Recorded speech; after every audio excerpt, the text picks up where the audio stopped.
2018 నాటికి metro rail పూర్తి చేస్తామంటున్నారు Hyderabad metro rail MD NVS Reddy. సికింద్రాబాద్లోని ఒలిఫెంటా హౌస్ దగ్గర ఏర్పాటు చేసిన స్టీల్ బ్రిడ్జ్ని ఇవాళ పరిశీలించారు ఎన్వీఎస్. ఇప్పటి వరకు హైదరాబాద్లో సింగిల్ స్టీల్ స్ట్రక్చర్తో ఉన్న ఏకైక బ్రిడ్జ్ ఇదే కావడం విశేషమని ఆయన అన్నారు. మొత్తం 67 అడుగుల ఎత్తులో 272 అడుగుల పొడవుతో ఎలాంటి పిల్లర్ మధ్యలో లేకుండా నిర్మించడం ఈ బ్రిడ్జి ప్రత్యేకత. మొత్తం మెట్రో రైల్ 8 ROBలను క్రాస్ చేస్తుండగా అందులో 3 బ్రిడ్జ్లను క్లియర్ చేసినట్లు ఎన్వీఎస్ తెలిపారు. జూన్ 1వ తేదీ నాటికి మెట్రో 2 కారిడార్లలో కలిపి 21 కిలోమీటర్లు వినియోగదారులకు అందుబాటులో ఉంటుందని ఎన్వీఎస్ రెడ్డి అన్నారు.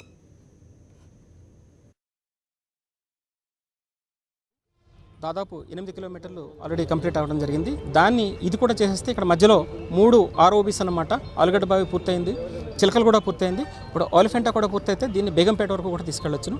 ఇక ప్రాజెక్ట్ తీసుకుంటే ప్రాజెక్టులో దాదాపు 78% 78% మేము కంప్లీట్ చేయడం జరిగింది.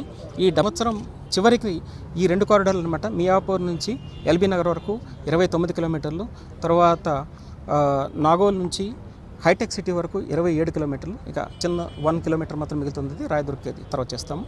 ఇది ఈ సంవత్సరం కంప్లీట్ చేసి నెక్స్ట్ ఇయర్ మిగతా ప్రాజెక్ట్ కంప్లీట్ చేయడానికి మా ఉద్దేశం.